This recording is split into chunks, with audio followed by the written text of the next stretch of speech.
So late last night, Zeph and I grabbed the laptop and fired up HP tuners and did a bunch of tuning on the Park Avenue Ultra here, messing with the timing, the fueling, and stuff. Since we didn't have a dyno, basically what we were doing was going out to a flat, open stretch of abandoned highway and doing 30 to 80 pulls and timing them using HP tuners and just figuring out what worked the best. And what we actually landed on, more or less, was pretty much stock, but with all the transient tables turned off because the boost delivery was so much more different with this pulley than what GM expected, that really one table could run the whole engine. At least I think that's what was going on. I was really tired. But what I do know is that the car is significantly quicker now, and we also messed with the shift logic a bit so that it more suits my style of driving. Before, I would leave a stop light and just kind of creep forward a bit so that I wouldn't spin tires, and then I would start to get on the gas, but by that point the car would have shifted into second gear and it would have to downshift again. So we kind of fiddled with that a bit to make it a bit nicer for me to drive personally. But there was one thing that was mysteriously absent from all this tuning and all of these pulls.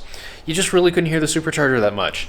It doesn't sound like a HELLCAT. It needs to sound like a HELLCAT. Fellow YouTuber and friend Elliot Alvis just sold his HELLCAT, so I'm not going to get to hear those sounds anymore. So not only do I need to make this as fast as a HELLCAT, it needs to sound like one as well. And we'll never know if it actually is as fast as a HELLCAT because, as I said, Elliot sold his, so there's no way for us to know. Don't at me. So to help the depressing lack of intake noises in the Buick, I bought this. Oh, let's see what we got here. Oh, come on. There we go. All right. Let's see here. So the problem lies in this general area. I don't have the slightest idea. I mean, there's two bolts here. Yeah, we'll figure it out. Basically, there's some baffles in here, and those need to go away. And there's actually a hole underneath the airbox that goes right into the fender. And it's nice, cool air, but the airbox just doesn't draw from there. So punching a couple holes there not only lets more sound out, but lets more cold air in, which doesn't matter quite as much when all that cold air has to go through this heat-creating, inefficient pile of garbage supercharger. I love you so much. You know, it's better than nothing. Seriously, these M90s. Ugh. One guy was really upset about my plug routing. Yeah, the aftermarket plugs are all like a foot longer than the stock ones, like every brand. I have no idea why, but it makes routing them absolutely impossible. I need to just put the beauty cover on here, but then I can't see I can't see this beautiful wiring harness that makes working on everything in here an absolute pain.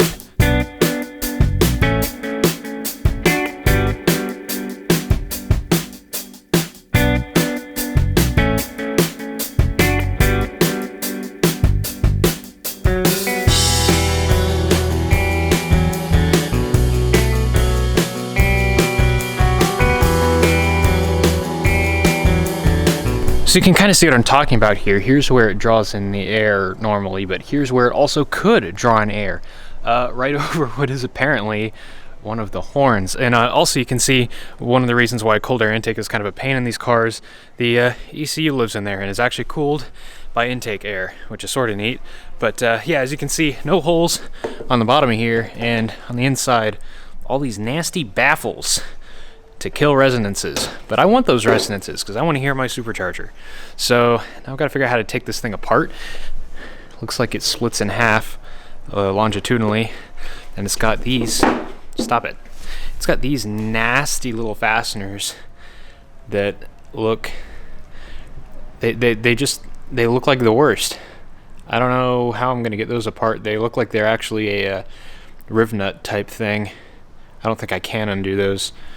So I'll have to find some other way of getting that crap out. The solution is a drill.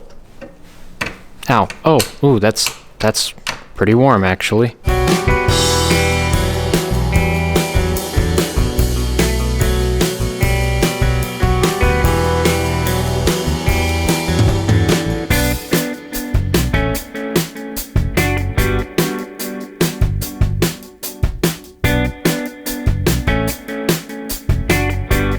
Not all those rivets are out. How does this work? Oh. Just comes right half in two. And then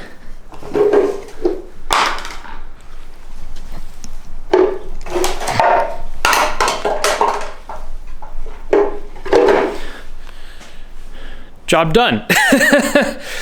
Actually, let's poke some holes in this thing. The only part of this airbox that actually matters is this flange right here, because this is what actually... I do have that right? Yeah, because this is the part that actually seals with the filter, so this is the part that actually does the filtering. The rest of this is all just a resonance chamber and a bracket for the ECU. So I can Swiss cheese that to my heart's content without ruining really any aspect of the car, except for silence, I guess. Let's see, whereabouts do we need the hole to be? Anywhere. All right, cool, let's do it.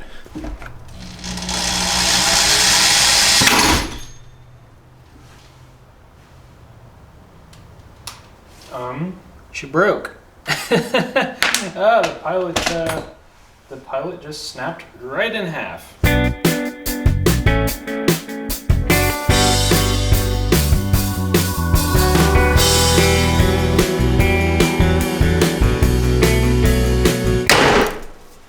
Is it pretty? No. Is it functional? Probably not, but that's quite a bit bigger hole than I could get with the hole saw anyway, so yeah, some nice cool fender, lower fender, underbody, I don't know, wherever that draws from. People told me to do it, so here we are. So now I've got to get these two halves attached, but it doesn't really have to be airtight because this is all pre-filtration, so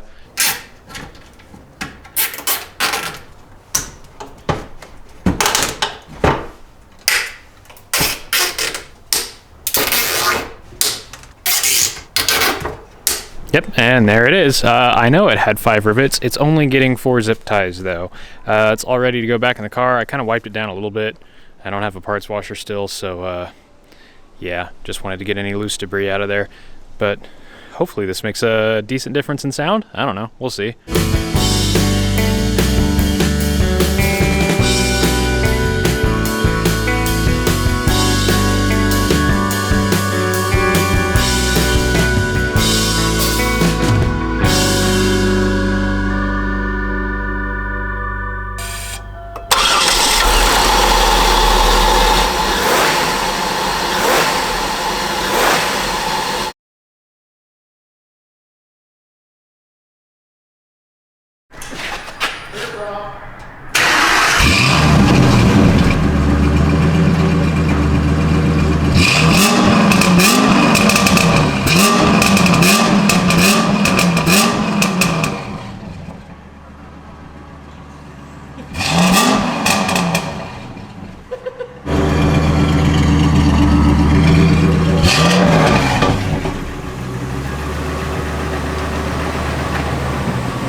It's so good.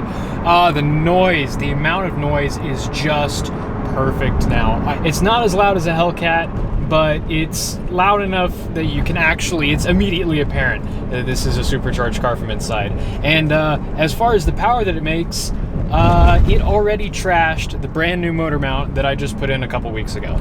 It makes enough torque that it just ripped that bastard to shreds. It is now leaking hydraulic oil, so Do any companies out there make poly front motor mounts for these cars, or am I going to have to fabricate something? Because that is hilarious. I'll have to see what some of the other high horsepower Buick guys are doing for motor mounts, or maybe that one was just defective. I don't know, but this car is just so good. Oh. I don't think it made a power difference, but it definitely made a difference in the fun factor. Like, you could build this car for $2,000 and you could have something that does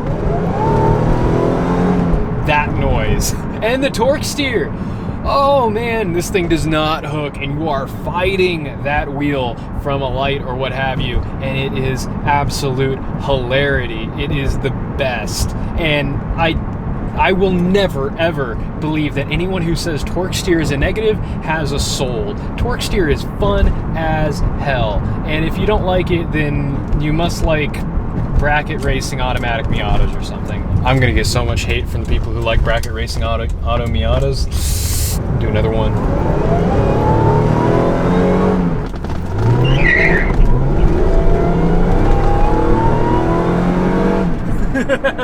It does not hook. Thank you so much for watching. I'll see you next time when hopefully I get a new motor mount for this.